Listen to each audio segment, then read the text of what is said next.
Ya hemos estudiado la primera trompeta y hemos visto que las trompetas tienen que ver con los juicios de Dios. Dios es un Dios bueno, un Dios maravilloso, pero Dios también es un Dios justo. Es un Dios que no pasa por alto la maldad de los seres humanos. A veces pensamos que nosotros podemos burlarnos de Dios, pero no es así. Dios siempre le dará al hombre su merecido. ¿Por qué? No tanto porque Dios sea un Dios vengativo, sino porque Dios ama a los seres humanos y Él no quiere que la maldad se desarrolle en todo el universo. Vimos que las trompetas están relacionadas con los juicios de Dios. El pueblo de Israel había quitado la vida al Mesías y en la primera trompeta nosotros vimos cómo Dios trajo juicios sobre el pueblo de Israel. Y ahí al pueblo de Israel se le representó como árboles, como hierba, y Dios actuó sobre los árboles y sobre la hierba. En el año 70 vino el juicio sobre Israel y no quedó piedra sobre piedra que no sea destruida. Alguna vez los conversé que visité Israel.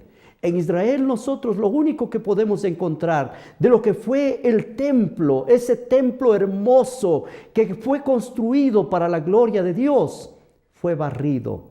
No queda nada. En ese lugar hoy se levanta una mezquita para adorar a otro Dios diferente. ¿Por qué? Porque el pueblo rechazó al Señor Dios de la vida. Mis amigos, estas cosas que nosotros vemos allí, nosotros vamos a Israel, encontramos una simple muralla que se llama el Muro de los Lamentos. Fueron los juicios de Dios que terminó con lo que es el pueblo de Israel. Aunque hoy hay gente que es israelita, que está en diferentes lugares, y yo quiero decirles, yo no estoy en contra del pueblo de Israel. Al contrario, Dios le llamó mi especial tesoro. Pero los juicios de Dios llegaron por haber rechazado al Mesías. Ahora vamos a entrar en el segundo ángel y él habla algo especial, el toque de esta segunda trompeta. Apocalipsis, el capítulo 8, el versículo 8 y 9. El segundo ángel tocó la trompeta y como una gran montaña ardiendo en fuego, se precipitó en el mar y la tercera parte del mar se convirtió en sangre. ¿Qué es lo que hay allí? Cuando nosotros estudiamos esto, nosotros necesitamos entender los símbolos que hay allí. Hablamos la otra vez acerca de los símbolos. Cuando se habla de agua, de mares, significa pueblos, muchedumbres, naciones y lenguas. Aquí nos habla de una montaña ardiendo que es precipitada en el mar. Entonces ya podemos imaginar, esto tiene que ver que va a caer sobre seres humanos, sobre gente, sobre pueblos, sobre muchedumbres, naciones y lenguas. Este es el propósito. Ahora, ¿por qué se tocó esta segunda trompeta? ¿Cuál es la razón? ¿Cuál fue el objetivo por el cual Dios envió algo especial sobre un grupo especial de personas?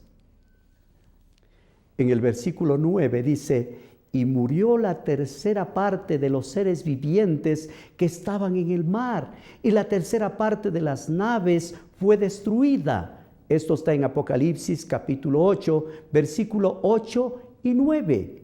La pregunta es, ¿en el Antiguo Testamento hay algo parecido?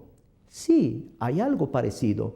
Dios obra sobre las aguas. Dios hace algo. Noten en el libro de Éxodo, el capítulo 7, el versículo 20 y 21. Ahí nosotros vemos una de las plagas que cae sobre la nación egipcia.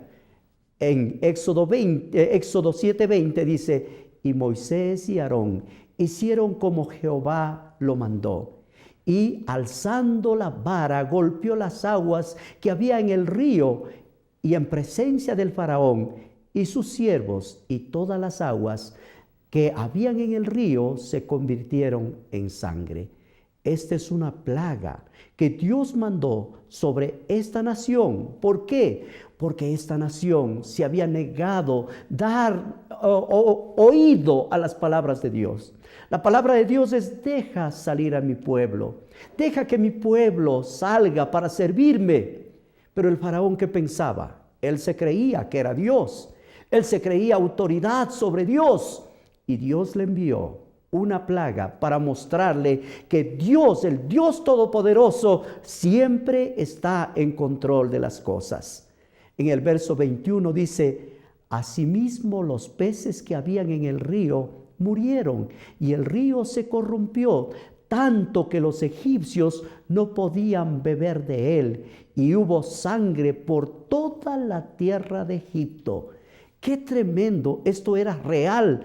Éxodo 7, 20 y 21 nos muestra esta primera plaga, una plaga que dañaría la nación de Egipto. Esta primera plaga que viene sobre Egipto es la más importante. ¿Por qué? Porque esta plaga lleva un dolor tan grande a esta nación, porque la única agua que tenía Egipto era la del río Nilo. Y para los egipcios esto realmente era valioso. ¿Por qué? Ellos consideraban al río Nilo como su Dios. Para ellos el río era el Dios, lo más importante que ellos tenían. Y el Señor le mostró que el Dios de los cielos era superior al Dios del río. Y Dios permitió que este río se convirtiera en sangre. Mis amigos, hay una lección que nosotros tenemos que aprender. Nuestro Dios está por sobre todas las cosas. Dios es un Dios que está en control. Y Dios muestra que los dioses que los hombres nos creamos no sirven ni tienen más poder que el Dios de los cielos. En el libro de Jeremías, el capítulo 51, el versículo 25 dice: he aquí yo estoy contra ti, oh monte destructor, dice Jehová, que destruiste toda la tierra, y extenderé mi mano contra ti, y te haré rodar de la peña, y te reduciré a un monte quemado. Allí nos está hablando el Señor de algo como Babilonia, que le reduciría a un monte quemado. Está hablando de una nación, y a esta nación le compara como si fuera una montaña. En el versículo 26 encontramos algo más. Y nadie tomará de ti piedra para esquina, ni piedra para cimiento, porque perpetuo asolamiento será, ha dicho Jehová. Y eso es exactamente lo que pasó con Babilonia. Cuando los babilónicos se rebelaron contra Dios y llevaron cautivo al pueblo de Israel, Dios hizo tantas cosas para que Babilonia pudiera reconocer que hay un Dios en los cielos. El rey Nabucodonosor llevó gran parte del pueblo de Israel cautivo a Babilonia. Entre ellos fueron hombres sabios como Daniel. Daniel era un profeta de Dios, un hombre al que Dios le había escogido para darle una visión y mostrarle el mundo y todo lo que pasaría a través de la historia. Daniel es uno de los hombres más importantes de la historia en la profecía. Él estuvo en Babilonia. Él interpretó el sueño del rey Nabucodonosor. Y el rey Nabucodonosor se convirtió y vino al Señor. Fue un hombre muy duro, pero tarde o temprano vino al Señor. Qué hermoso. Un día usted y yo veremos al rey Nabucodonosor con los redimidos allí en el reino de los cielos. Pero el Señor habla sobre Babilonia y Él dice que traería juicio. ¿Por qué? Porque aunque Nabucodonosor aceptó y decidió hacer la voluntad de Dios, su hijo no hizo lo mismo. Él hizo todo lo contrario, se rebeló contra Dios, mandó a traer los vasos sagrados del templo de Dios y profanó las cosas de Dios. Entonces Dios mandó juicio sobre Babilonia. Los medos y los persas invadieron Babilonia y destruyeron. Y Dios entonces mostró en esta profecía que llegaría el tiempo en que vendría el juicio sobre Babilonia, por cuanto Babilonia había oprimido al pueblo de Dios. Nosotros vemos que esta segunda trompeta que el ángel toca, esta trompeta avanza de una manera interesante y muestra como una gran montaña ardiendo que se precipita en el mar, y la tercera parte del mar se convierte en sangre. Y murió la tercera parte de los seres que viven, que estaban en el mar, y la tercera parte de las naves fue destruida. ¿Cómo nosotros entendemos esto? ¿Cómo interpretamos nosotros estas cosas? ¿Cómo nosotros podemos entender que esta Babilonia sería destruida, sería acabada? El Señor nos muestra de una manera interesante que todo esto pasaría. ¿Para quiénes? Para aquellos que opriman al pueblo de Dios, para su especial tesoro. Él menciona y nos dice: subió el mar sobre Babilonia, de las multitudes de sus olas fue cubierto. El mar se alza y destruye la montaña. ¿Cuál es el mensaje que está aquí? Este es un mensaje que va más allá de lo que nosotros quizás podemos entender. Jeremías, en el capítulo 51, el versículo 63 dice: y cuando acabes de leer este libro, lo atarás a una piedra y le echarás en medio del Éufrates y dirás: así se hundirá Babilonia y no se levantará del mar que yo traigo sobre ella, y serán rendidos. Hasta aquí son las palabras de Jeremías. Babilonia, dice, será hundida, será como tirada al mar, destruida. ¿Cuál era el mar?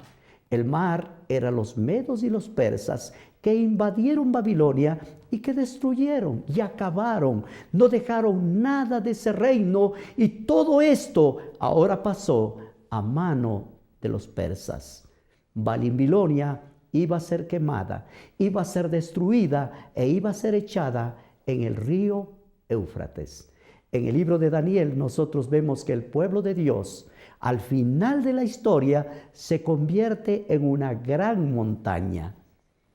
Si usted ha estudiado el libro de Daniel, en el capítulo 2 se muestra la historia del mundo, de este mundo, cómo iría en proceso.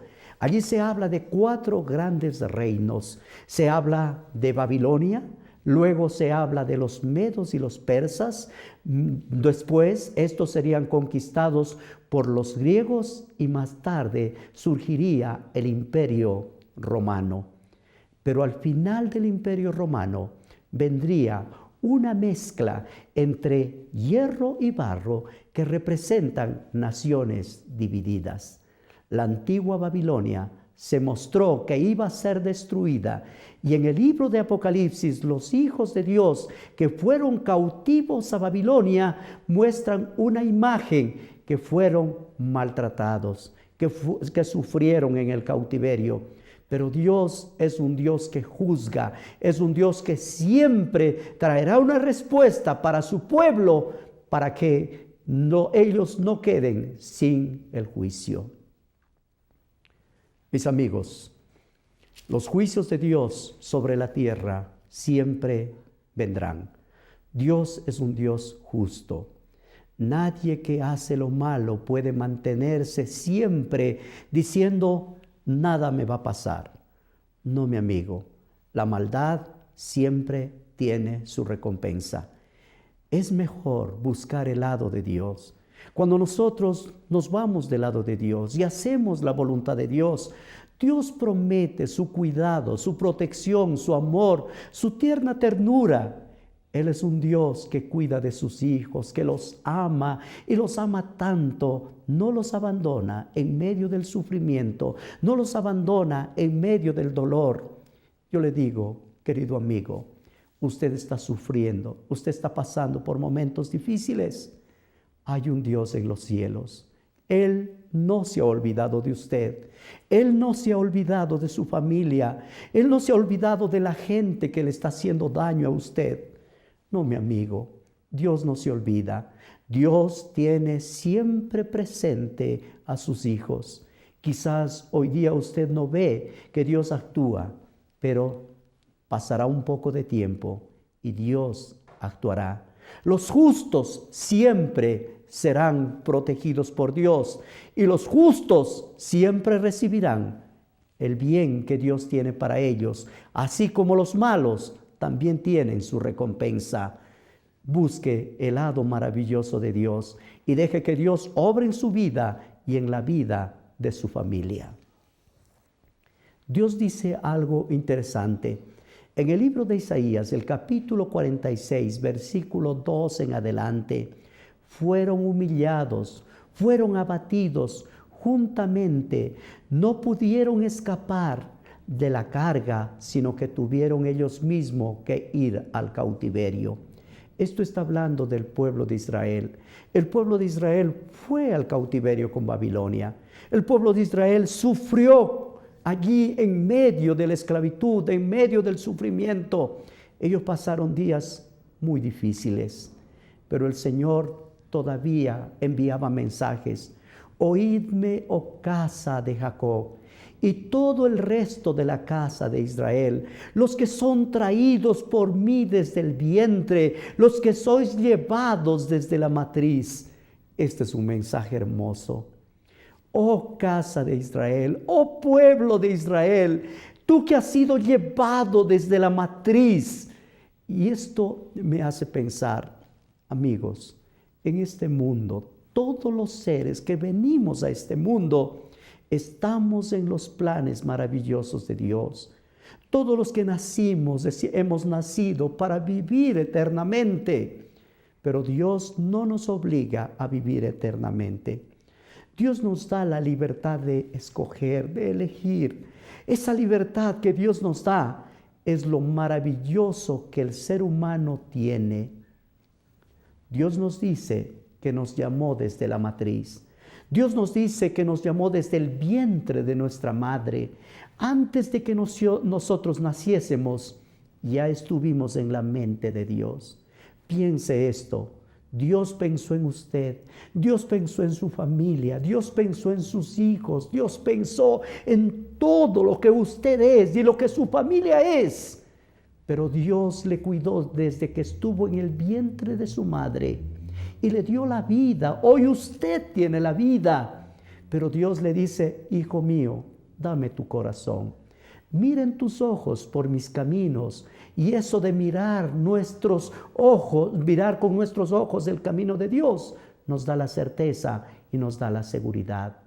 En el verso 4 nos menciona algo muy interesante. Y hasta la vejez, yo mismo, y hasta las canas os soportaré. Yo hice, yo llevaré, yo soportaré y guardaré. Qué hermoso pasaje de nuestro Dios. Este pasaje nos muestra que Dios nos soporta, que Dios nos ama y dice: yo te he llevado, te he cuidado hasta la vejez.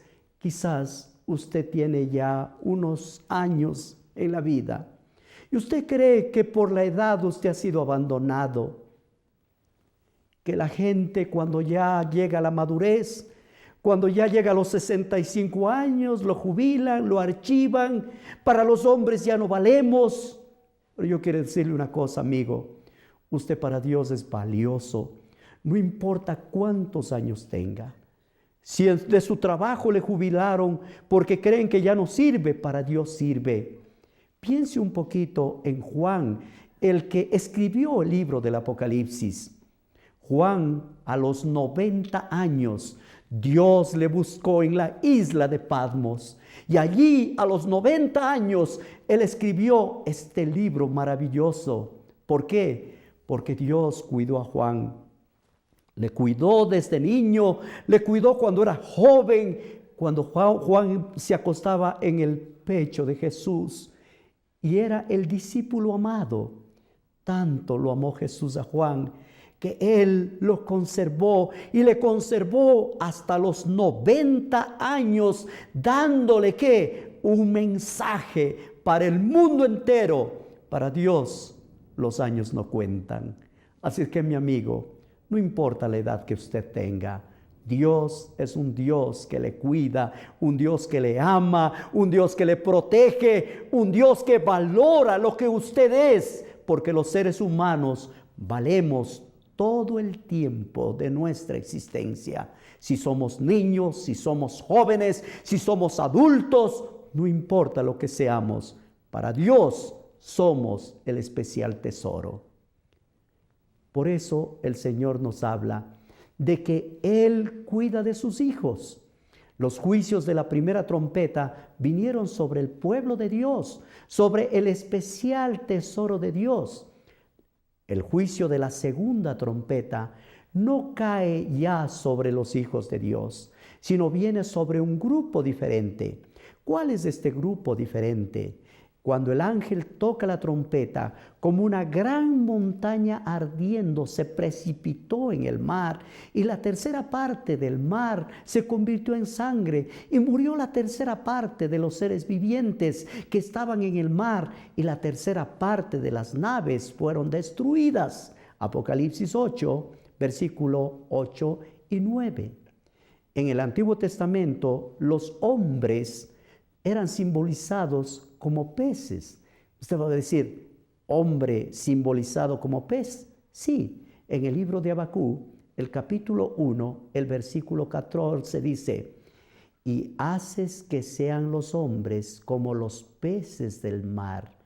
Este pensamiento es interesante. Cuando Dios habla de hombres, también dice que peces. Los haces como los peces del mar. Algo que nosotros necesitamos entender. Entender más de una cosa. Necesitamos nosotros pensar que Dios muestra aquí que el mar representan las naciones que están en oposición a los hijos de Israel. Hay multitud y muchos pueblos que oirán ruidos como estruendo de mar, como murmullo de naciones que harán alboroto, como bramido de muchas aguas. Los pueblos harán estrépito como ruido de muchas aguas, pero Dios los reprenderá y huirán lejos y serán ahuyentados como los montes delante del viento, como el polvo delante del torbellino. Isaías capítulo 17, versículo 12 y 13. Entonces entendemos que los mares es símbolo de gentes, de pueblos. Los barcos, ¿qué simbolizan los barcos?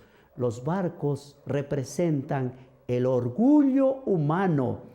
Isaías en el capítulo 2, versículo 16 dice, sobre todas las naves de Tarsis y sobre todas las pinturas preciadas, la altivez del hombre será abatido y la soberbia de los hombres será humillada, y solo Jehová será exaltado en aquel día. Isaías capítulo 2, versículo 16 y 17.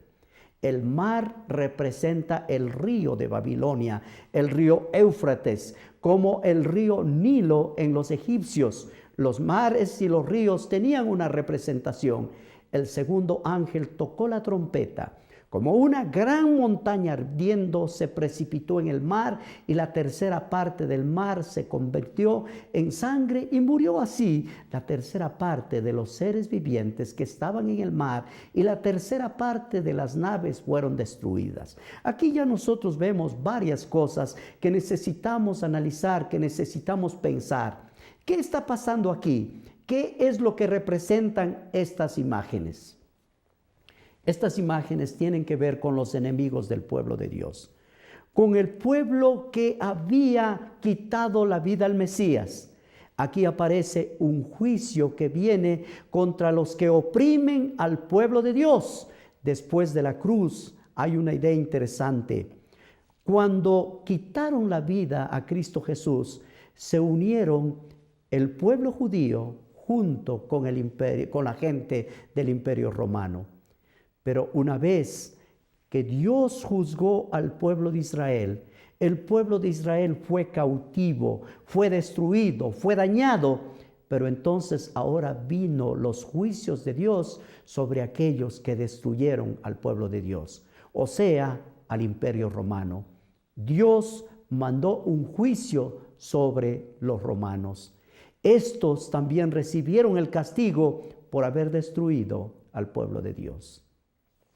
Mis amigos, hay algo que nosotros necesitamos entender.